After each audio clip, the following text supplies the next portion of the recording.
मध्य प्रदेश में चुनाव आखिरी पड़ाव पर है और इसी बीच भारतीय जनता पार्टी और कांग्रेस, सपा और बसपा चुनावी मैदान में है। भारतीय जनता पार्टी से छतरपुर में ललिता यादव पर दाव लगाया है तो कांग्रेस में फिर पज्जन चाचा चुनावी मैदान में है।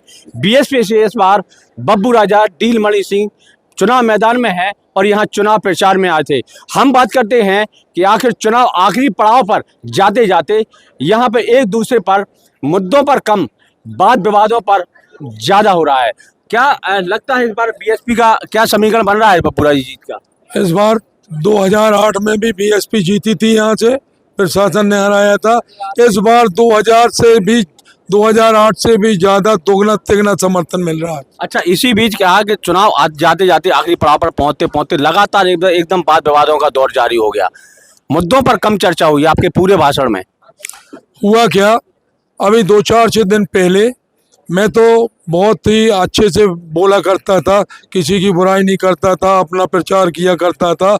मुझे ग्राम कांटी में वर्तमान विधायक जी ने चूहा बना दिया कि डील मणि सिंह और बब्बू राजा चूहा है, हाथी पे चढ़ा है, ये कभी भी भाजपा की गोदी में बैठ सकता है। तो मैंने वो भी बताया कि 2008 में मैं बीएसपी से लड़ा था और एक संतोष अग्रवाल जी लड़े थे कांग्रेस से, जिन्हें विधायक जी लोगों ने, इन लोगों ने सबने कांग्रेस से लड़ाया। लास्ट में उन्होंने देखा कि बब्बू राजा जीतने वाले हैं तो इन्होंने भाजपा का काम किया और बेचारे संतोष अग्रवाल की जमानत जब्त होते होते बची। और मुझे कहते हैं कि भाजपा के एजेंट हैं, ये अपने गिरेबान में झांके, ये सबसे बड़े भाजपा के एजेंट हैं, ये 2008 की बता रहे हैं हम। अच्छा, आपने चलो उन्हें चौखरवा कहा, ये अलग बात है, लेकिन आपने भी तुरंत तत्काल प्रतिवाद किया कि भैया वो अजगर की तरह है, वो लील रहे हैं यहाँ पे। तो बिल्कुल सही कह रहे हो आप।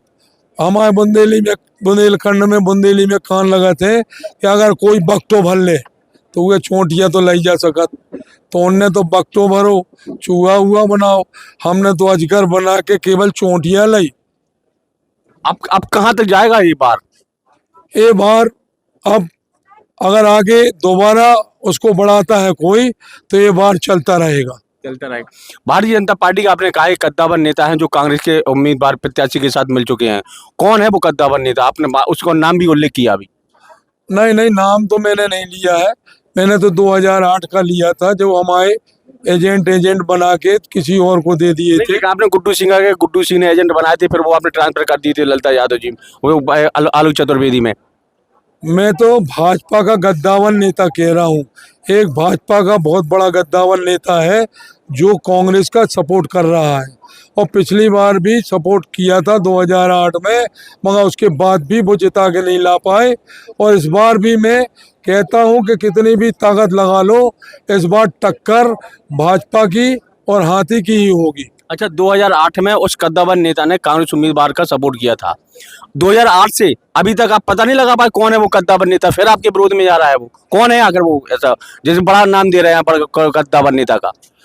देखो, ऐसे तो बहुत से होते हैं गद्दावर नेता और रहते साथ में हैं और सपोर्ट कहीं और करते हैं। ऐसे कई लोग हैं, ऐसे में एक कोई है, मैं उसे नाम से नहीं जानता हूँ, सुना जरूर है कि बहुत बड़ा भाजपा का नेता है और इस समय पे कांग्रेस का काम कर रहा है। आपने सुरक्षा अनुदान राशि पर भी आरोप लगाए यहाँ वर्तमान विधायक पर कि उन्होंने कार्यकर्ताओं को दी, आम लोगों को देना चाहिए था। क्या कहाँ तक आरोप में सच्चाई है जी? ये तो सारी जनता आपके सामने कह रही थी कि जो स्वेच्छा राशि आती है वो हमारे यहाँ पर किसी एक व्यक्ति को नहीं मिली है। मैंने हाथ उठवाए कि भैया अगर किसी को भी स्वेच्छा अनुदान राशि मिली हो तो हाथ उठा के बता दो। किसी ने हाथ नहीं उठाया, किसी ने नहीं कहा कि मुझे अनुदान राशि मिली। मैं एक ललोनी गांव की बात नहीं कर रहा हूं, मैं 50 गाँव में सबसे पूछता हूं, हर आदमी का यही जवाब है कि मुझे स्वेच्छा राशि नहीं मिली है। तो फिर ये गई कहाँ? तो मुझे तो ऐसे ही लगता है कि भाई जो इनके कार्यकर्ता वगैरह हैं, इन्हीं को 2-2 4-4 चेकें मिल जाती होंगी और अपना चला रहे हैं, ये रसोई चला रहे हैं। मुझे तो ये लगता है कि ये इतने सालों में स्वेच्छा निधि की राशि जब किसी गरीब परिवार को नहीं मिली है तो रसोई भी गरीब आदमियों की परिवार से चल रही है। मुझे ऐसा महसूस हो रहा है, नहीं तो फिर बताए गरीब जनता सब गाँव की कि किस किस को राशि मिली है। अच्छा, आपके भाषण में केवल आलोक चतुर्वेदी टारगेट पर है। भारतीय जनता पार्टी को आप कितना प्रतिद्वंदी मानते ही नहीं है क्या? भारतीय जनता पार्टी की ललते यादव दौड़ में ही नहीं है क्या? देखो, दौड़ में तो सभी लोग रहते हैं, मगर 10 साल भारतीय जनता पार्टी के मंत्री जी का सब लोगों ने देख लिया है और 5 साल अपने कांग्रेस पार्टी का भी देख लिया है। अब वो निश्चित कर रहे हैं कि इन तीन में से भाजपा का देख लिया, कांग्रेस का देख लिया, तो अब उन लोगों की इच्छा है कि एक बार अपने भाई बब्बू राजा को देखना है और उन्हें चुनाव जिता के लाना है। अच्छा, अजगर के चूहा के बाद अजगर, अब कहाँ तक पहुंचेगी ये राजनीति का? अब जैसे उनने तो चूहा मुझे बना ही दिया और ऐसे लोगों के सामने चूहा बनाया कि जहां पर ग्राम कांटी में पूरे हमारे भैया बंद बैठे थे और गांव के लोग भी थे, जैसे इनने चूहा कहा मुझे तो उनके आंखों से, मेरे भाई लोगों की आंखों से आंसू से निकल आए, आंखें पसीज गईं कि जब बताओ ये मेरे बड़े भाई को चूहा बना रहे हैं तो आगे जाकर चुनाव जीत के हम लोगों को तो मच्छर अच्छा न कहने आपके लगे। बयान, आपके आंसू से ध्यान आया, आपने भी बयान दिया था, उसमें भी आपके आंसू छलके थे। बट आरोप लगा रहे हैं भैया विरोधी के वो तो बनावटी आंसू है, घड़ियाली आंसू है बब्बू राजा। अगर घड़ियालू आंसू बब्बू राजा बहा सकते हैं तो एक बार आप भी दम लगा के घड़ियाली आंसू बहा के बता दो। ना हो तो विक्स ले जाना, विक्स ले जाना, विक्स ना हो तो हम बढ़िया पेपरमेंट का वो दे देंगे शीशी में भर के तेल, तो थोड़ा सा सूंघ लेना आप, तो अपने आप नाक और आंसू सब बाहर आ जाएंगे। अच्छा, जीत के लिए कितनी आश्वस्त है बब्बू राजा? जीत के लिए तो मुझे ऐसा लग रहा है कि मेरे क्षेत्र के लोग बहुत इतने मान रहे हैं, इतने उत्सुक हैं कि इस बार बब्बू भैया को जिता के लाएंगे तो हमारे सारे काम होंगे और जो जे राशि इधर उधर चली जाती हैं वो सही जगह पहुंचने लगेंगे।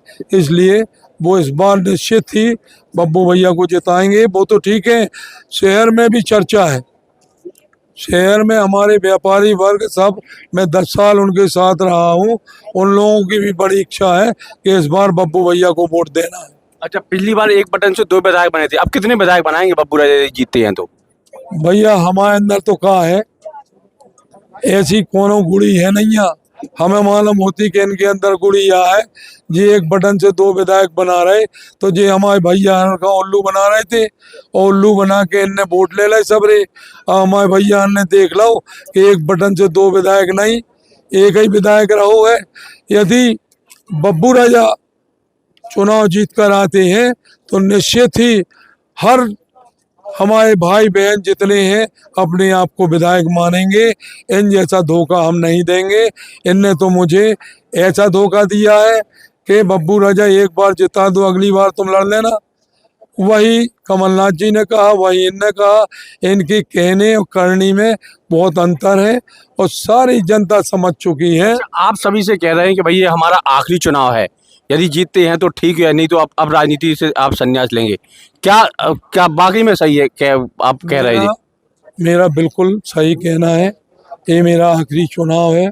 मेरे भाई बहन मुझे जिता के लाते हैं तो मैं उनका दम से साथ दूंगा और नहीं भी जिताते हैं तो मैं जब तक जिंदा हूँ उनके साथ हूँ और उनका काम अक्सर करता रहूँगा। और रही राजनीति की बात तो ये सत्य है, मैं बीएसपी में पहुंच गया हूं, बीएसपी नहीं छोड़ूंगा और संन्यास वाली कोई बात नहीं है। मेरा कोई भी भाई छतरपुर विधानसभा, बिजौर विधानसभा और किसी भी विधानसभा से चुनाव लड़ेगा तो मैं अपनी बीएसपी पार्टी को लेकर सारी दम लगा दूंगा और अपने भाइयों को जिता के लाऊंगा। ये तो निश्चित है, इसके बाद मुझे कोई चुनाव नहीं लड़ना है। हमारे इतने भाई बहन वगैरह हैं, सबको मौका मिलना चाहिए। जिसको मौका मिलेगा मैं उसके साथ दम से काम करूंगा। चलिए, तो ये हमारे साथ बीएसपी के उम्मीदवार बब्बू राजा डील मणि सीधे जो इस बार चुनावी मैदान में हैं। उनके लाख दावे और भारतीय जनता के बीच हैं। अब ये आने वाला वक्त ही बताएगा कि 17 नवंबर को जनता जनार्दन किसके सर ताज बांधती है। तो बने रहिए महाखबर न्यूज के साथ। मैं हूं राकेश आचार्य। नमस्कार।